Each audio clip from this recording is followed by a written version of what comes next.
Hi friends, Tirumala laddu వివాదానికి సంబంధించి ప్రస్తుత ఆంధ్రప్రదేశ్ రాష్ట్ర ప్రభుత్వం ఏమేం చర్యలు చేపడుతోంది అన్న ప్రశ్న. దానికి సమాధానంగా చంద్రబాబు నాయుడు గారు కాసేపటి క్రితం ప్రెస్ మీట్ నిర్వహించారు. అందులో భాగంగా చంద్రబాబు నాయుడు గారు చెప్పిన అంశాల్లోని కొన్ని కీలకమైన అంశాలు ఇక్కడ చర్చించుకునే ప్రయత్నం చేద్దాం. అలాగే ఆయన మాట్లాడిన ఏ పాయింట్స్ మీద అయినా సరే మీ అభిప్రాయాలు మీరు కూడా కామెంట్ సెక్షన్లో రాసి మాతో పంచుకోండి. చంద్రబాబు నాయుడు గారు చెప్పిన అంశాల్లో ఫస్ట్ 2 కీలకమైన అంశాలు. అసలు ఈ తిరుమల లడ్డూలో కల్తీ నెయ్యి వాడకానికి సంబంధించిన ఆ వివాదం మీద, ఆ పూర్తి వ్యవహారం మీద ఏం జరిగిందో నిజానిజాలు నిగ్గు తేల్చి పూర్తి నివేదిక అందిన తర్వాత చర్యలు తీసుకుంటాం. ఆ నివేదిక అందించడం కోసం ఈ వ్యవహారంపై ఐజీ ఆ పై స్థాయి అధికారితో సిట్ ఏర్పాటు చేస్తాం.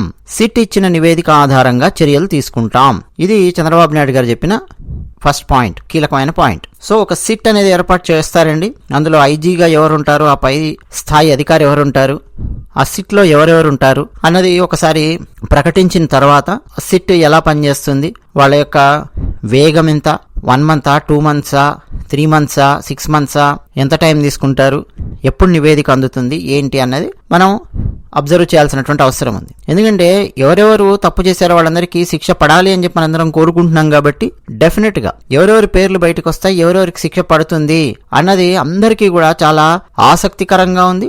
ఖచ్చితంగా జరిగి తీరాలని చెప్పి అందరూ కోరుకుంటున్నారు. కాబట్టి సిట్ యొక్క నివేదిక ఎప్పుడు వస్తుంది, ఏమొస్తుంది అన్నది ఇది ఒకటి ఆసక్తికరంగా మారింది. ఆ సిట్లో ఎవరెవరు ఉంటారు అన్నది కూడా మనకు త్వరలో తెలిసే అవకాశం ఉంది. రెండో అంశం, మరి తిరుమల తిరుపతి దేవస్థానంలో ఆ లడ్డూలో జరిగినటువంటి కల్తీ నెయ్యి వల్ల పవిత్రత దెబ్బతిన్నది కాబట్టి, స్వామివారికి అపచారం చేసినట్టు అయ్యింది కాబట్టి అక్కడ ఉన్నటువంటి ఆగమ సలహా మండలి ఒక మహాశాంతి హోమం చేయాలి అని చెప్పి నిర్ణయించింది. ఎందుకని, లడ్డూలో కల్తీ నెయ్యి వాడకం మీద పరిహారం కోసం మహాశాంతి హోమం.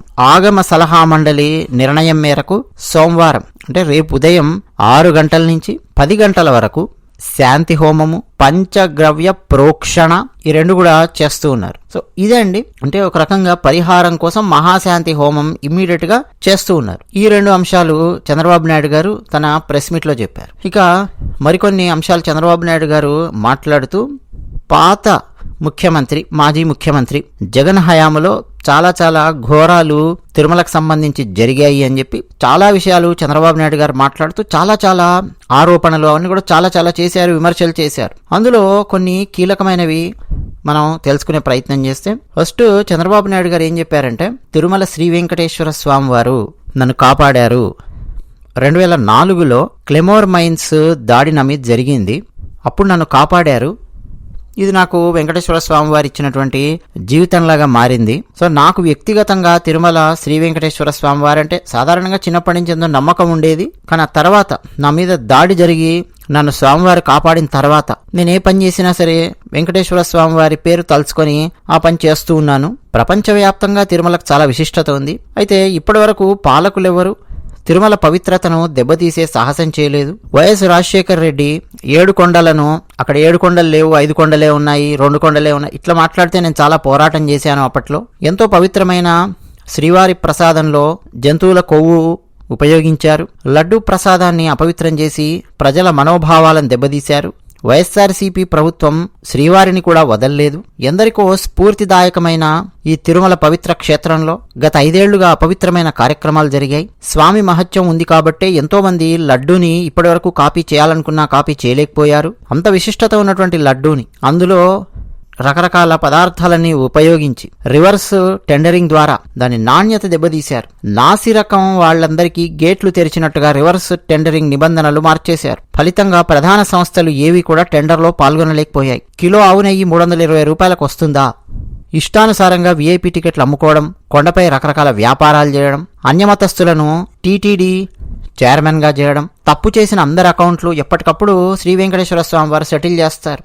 అదే ఆయన మహత్యం. ఇక భూమన కరుణాకర్ రెడ్డి ఆయన కూతురి వివాహాన్ని క్రిస్టియన్ సాంప్రదాయ పద్ధతిలో చేశారు, ఆ క్రిస్టియన్ పద్ధతుల్లో చేశారు. అలాగే ఎవరైనా సరే వాళ్ళ ఇంట్లో ఉన్న పెద్దవాళ్ళు, వాళ్ళ ఇంట్లో వాళ్ళు మరణిస్తే సంవత్సరం వరకు దేవాలయానికి వెళ్ళడం, దేవాలయానికి సంబంధించిన కార్యక్రమాలలో పాల్గొనడం చెయ్యరు. నేను ముఖ్యమంత్రిగా ఉన్నప్పుడు మా నాన్న మరణించారు, బ్రహ్మోత్సవాలకు సీఎం హోదాలో వెళ్లాల్సినటువంటి అవసరం ఉంటుంది. అయినా సరే నేను వెళ్ళలేదు ఆ సంవత్సరం, మా నాన్న మరణించారు కాబట్టి. అలాంటిది తిరుమలలో చైర్మన్లుగా ఉన్నటువంటి వాళ్ళు, టీటీడీలో అతిపెద్ద పోస్టుల్లో ఉన్నటువంటి వాళ్ళు కొడుకు చనిపోతే 12వ రోజు తిరుమల శ్రీ వెంకటేశ్వర స్వామివారి దర్శనం కోసం వెళ్ళారు. నీకు అపవిత్రత కాకపోవచ్చు కానీ అది స్వామివారికి అపవిత్రత కదా. ఇటువంటివన్నీ చాలా చేశారు. రాజకీయ ముసుగులో వచ్చిన నేరస్తుడు కాబట్టి జగన్ని పాబ్లో ఎస్కోబార్ అని చెప్పి నేను పిలిచాను. ఎంతో అపచారాలు చేసి ఇప్పుడు సమర్థించుకుంటున్నారు. ఎంతో బాధ్యతాయుతమైనటువంటి ప్రధానమంత్రి నరేంద్ర మోదీ గారికి జగన్ ఉత్తరం రాశాడు. ఏ ధైర్యంతో జగన్ ఉత్తరం రాశాడు నరేంద్ర మోదీకి? తప్పు చేసి మళ్ళీ మోడీకి ఉత్తరం రాస్తూ ఉన్నారు. రకరకాల అపచారాలన్నీ చేసి భక్తుల మనోభావాలు దెబ్బతినే విధంగా చేసినటువంటి అపచారాలన్నీ కప్పిపుచ్చుకుంటూ ఎదురుదాడికి దిగుతున్నారు. వైకాపా ప్రభుత్వ హయాంలో 3,75,000 VIP టికెట్లు ఇచ్చుకున్నారు. ఇంకా చాలా చాలా చేశారు. నిన్నటి నుంచి ఆ జగన్ ఇస్తున్నటువంటి ఒక్కొక్క స్టేట్మెంట్ చూస్తుంటే కడుపు రగిలిపోయి ఆవేశం వస్తోంది. ముఖ్యమంత్రిగా ఉన్నంత వరకు మత సామరస్యాన్ని కాపాడడం నా బాధ్యత. తిరుమల ప్రక్షాళనకు దేవుడు నాకు అవకాశం ఇచ్చారు. శ్యామలరావుకి చెప్పి అందుకు అనుగుణంగా పనిచేయాలని చెప్పి ఈవోగా నేను నియమించాను, ఆదేశాలిచ్చాను. లడ్డూ నాణ్యత మీద అనుమానంతోనే 4 ట్యాంకర్లలో నెయ్యి శాంపిల్స్ ని NDDBకి పంపించాము. ల్యాబ్ పరీక్షల తర్వాత ఎస్ వాల్యూలో వచ్చిన భారీ ఆ డిఫరెన్సెస్ అవన్నీ చూసిన తర్వాత మేము షాక్ అయ్యాము. వెంటనే ఈవో శ్యామలరావు ఆ సంస్థలకు నోటీసులు ఇచ్చి బ్లాక్ లిస్ట్లో పెట్టేశారు. తదుపరి చర్యల కోసం నిపుణుల కమిటీ కూడా వేసి మళ్లీ టెండర్లు పిలిచాము. ఇవన్నీ అండి చంద్రబాబు నాయుడు గారు మాట్లాడినటువంటి చాలా మాటలు. తన అభిప్రాయాలు, విమర్శలు, ఆరోపణలు, తన యాక్షన్ ప్లాన్ ఏంటి నెక్స్ట్, ఇవన్నీ కూడా చంద్రబాబు నాయుడు గారు పెట్టినటువంటి ప్రెస్ మీట్లో ముందుగా ఇవన్నీ ఆయన మాట్లాడారు. అంటే తిరుమల లడ్డూకు సంబంధించినటువంటి వివాదం అండి. ఇది చిన్నా చితక వివాదం కాదు, చాలా పెద్ద వివాదం ఇది. ఇప్పటికీ ఆ జంతువుల కొవ్వు అనేటువంటి పదం వింటూ ఉంటేనే ఒక రకంగా ఉంది. అసలు ఆ పదాలు, ఆ జంతువుల హెడ్డింగ్లు అవన్నీ చూస్తుంటేనే అసలు కడుపులో దేవినట్టుగా ఉంటుంది.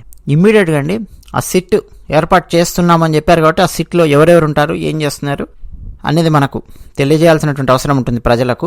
డెఫినెట్గా ఆ సిట్ తొందరగా తేల్చాలి. ఎవడెవడున్నాడు, ఏమేం చేశాడు, ఎంత పెద్ద అధికారి స్థాయిలో ఉన్నటువంటి వ్యక్తి అయినా సరే ఎక్కడెక్కడి నుంచి ఆదేశాలు వచ్చాయి, ఏం చేశారు, నిర్లక్ష్యంతో చేశారా, ఒళ్ళు కొవ్వెక్కి చేశారా, ఇటువంటి పనులు ఇవన్నీ అండి తేల్చాల్సినటువంటి అవసరం ఉంది. కిలో నెయ్యి, ఆవు నెయ్యి 320 రూపాయలకు రావడం ఏంటండి? ఈ ప్రశ్న డెఫినెట్గా ఒక సామాన్యుడైనా సరే వేసేటటువంటి ప్రశ్న అది. సో చంద్రబాబు నాయుడు గారు అయితే ప్రస్తుతం చెప్పినటువంటి విషయాలు ఇవి. అయితే శ్రీవారు ప్రతి ఒక్కరి అకౌంట్ తేలుస్తారు. వెంకటేశ్వర స్వామి వారితో పెట్టుకున్నటువంటి వాళ్ళు, వెంకటేశ్వర స్వామి వారి పవిత్రతను దెబ్బతీయాలని చెప్పి ప్రయత్నం చేసిన వాళ్ళు, తిరుమల పవిత్రత దెబ్బతీయాలని చెప్పి ప్రయత్నం చేసినటువంటి వాళ్ళు చాలా చాలా దారుణమైన పరిస్థితులు ఎదుర్కొంటారు అన్న అంశాన్ని చంద్రబాబు నాయుడు గారు కూడా ఆయన నొక్కి చెప్తూ ఉన్నారు. ముఖ్యంగా తనకు సంబంధించిన క్లెమోర్ మైన్స్కి సంబంధించిన సంఘటన కూడా చంద్రబాబు నాయుడు గారు గుర్తు చేశారు. ఈ సందర్భంగా అండి అంటే మొత్తం మీరు తిరుమలకు సంబంధించిన విషయాలన్నీ తీసుకొని చూస్తే గత 75 ఏళ్ల స్వతంత్ర భారత చరిత్ర తీసుకొని చూస్తే చాలా మంది ముఖ్యమంత్రులు ధైర్యం చేసేవాళ్ళు కాదు. తిరుమలకు సంబంధించిన పవిత్రత దెబ్బతీయాలి అని, దాంట్లో వేలు పెట్టాలని. ఈవెన్ కాంగ్రెస్ ముఖ్యమంత్రులు చాలా మంది ఉన్నారు కదా. ఆంధ్రప్రదేశ్కు మొట్టమొదటి నేను చూస్తే కాంగ్రెస్ ముఖ్యమంత్రులే ఉన్నారు. ఎవరు కూడా ఆ సాహసం చేసేవాళ్ళు కాదు. తర్వాత మెల్లిగా స్టార్ట్ అయిందండి ఆ పవిత్రతను దెబ్బతీసేటటువంటి సమస్యలు. మెల్లిమెల్లిగా స్టార్ట్ అయ్యాయి. 70s వరకు అది మనం వినలేదు. 80s నుంచి స్లోగా మెల్లిమెల్లిగా స్టార్ట్ అయింది. 90sకి వచ్చే వరకు ఇంకా చాలా చాలా దారుణాలు వింటూ ఉండేవాళ్ళం. ఇక 2000s మీరు ఒక్కొక్క దశాబ్దం గడుస్తున్నా కొద్దీ రకరకాల సమస్యలు, చాలా చాలా సమస్యలు మనం వింటూ వస్తున్నాం తిరుమలకు సంబంధించి. బంగారు గుడ్లు పెట్టే బాతులాగా తిరుమలను కొంతమంది చూస్తూ రావడం రాజకీయ నాయకులు, రాజకీయ పునరావాస కేంద్రంగా కొంతమంది రాజకీయ నాయకులు తిరుమలను చూస్తూ రావడం, ఒకటా రెండా ఎన్ని అండి. కడుపు చించుకుంటే కాళ్ళ మీద పడుతుంది అని చెప్పి అన్ని సమస్యలు. ఎంత గొప్ప పుణ్యక్షేత్రం తిరుమల, ఎంత అద్భుతమైనటువంటి పుణ్యక్షేత్రము తిరుమల. శ్రీ వెంకటేశ్వర స్వామి వారి పేరు తెలుసుకోగానే భక్తితో తన్మయత్వంలో మునిగిపోయే వాళ్ళు ఉంటారు. అటువంటి తిరుమల పవిత్రతను దెబ్బతీసే రకరకాల ప్రయత్నాలు, ఒళ్ళు కొవ్వెక్కి చేసినటువంటి వాళ్ళు కొంతమంది, అధికార గర్వంతో చేసిన వాళ్ళు కొంతమంది, అహంకారంతో చేసిన వాళ్ళు కొంతమంది, నిర్లక్ష్యంతో చేసిన వాళ్ళు కొంతమంది, ఇవన్నీ అండి. అలాగే చంద్రబాబు నాయుడు గారు ఒక మాట అన్నారు, అన్యమతస్థులు ఉండకూడదు అన్నటువంటి పాయింట్ అన్నారు. గత కొన్నేళ్లుగా మేమందరం మొత్తుకుంటున్నది అదే కదండి. అందరం మొత్తుకుంటున్నది అదే కదా. మేము చాలా వీడియోలు పెట్టాను దాని మీద కూడా. 4 ఏళ్ల క్రితం, 5 ఏళ్ల క్రితం, 3 ఏళ్ల క్రితం మీరు వీడియోలు తోవి చూస్తే టీమిక్స్లో చాలా కనిపిస్తాయి, ఇతిహాసం ఛానల్లో కనిపిస్తాయి. స్వామివారి మీద నమ్మకం లేనటువంటి వాళ్ళు ఉన్నారనుకోండి, నమ్మకం ఉండాలి అని చెప్పి బలవంతం చేయట్లేదు ఎవరిని. నమ్మకం లేనటువంటి వాడు అక్కడ ఉండకూడదు అంతే. ఈ విషయం మీద కూడా అండి చాలా చాలా ప్రక్షాళన జరగాల్సినటువంటి అవసరం ఉంది. కేవలం తిరుమల కాదు, చాలా చాలా దేవాలయాలలో, పెద్ద పెద్ద దేవాలయాలలో ఆంధ్రప్రదేశ్లో ప్రక్షాళన జరగాల్సినటువంటి అవసరం ఉంది.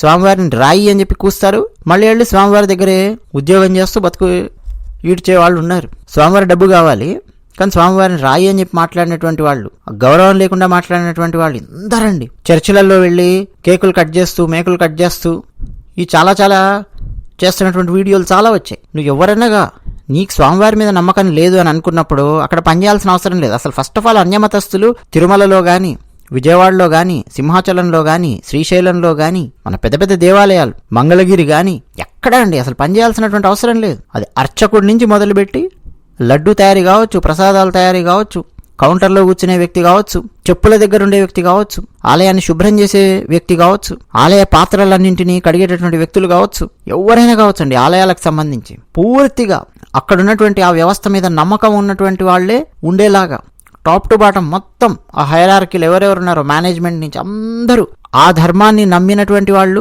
అక్కడ ఉన్నటువంటి దేవతా వ్యవస్థ మీద నమ్మకం ఉన్నటువంటి వాళ్ళే ఉండేలాగా చర్యలు తీసుకోవాలి. నిజానికి చంద్రబాబు నాయుడు గారు మాట్లాడినప్పుడు మేనేజ్మెంట్ అని చెప్పి ఉపయోగించారు పదం. మేనేజ్మెంట్లో ఉన్నటువంటి వాళ్ళు అని చంద్రబాబు గారు అన్నారు, కానీ మేనేజ్మెంట్ కాదంటే టాప్ టు బాటం మొత్తం ప్రక్షాళన చేయాల్సినటువంటి అవసరం ఉంది. ఆ ప్రక్షాళన కనుక జరగకపోతే మళ్ళీ రకరకాల సమస్యలు తలెత్తుతాయి. సో చూద్దాం మరి ఏమేం జరుగుతుందో. అది విషయం. ధన్యవాదాలు.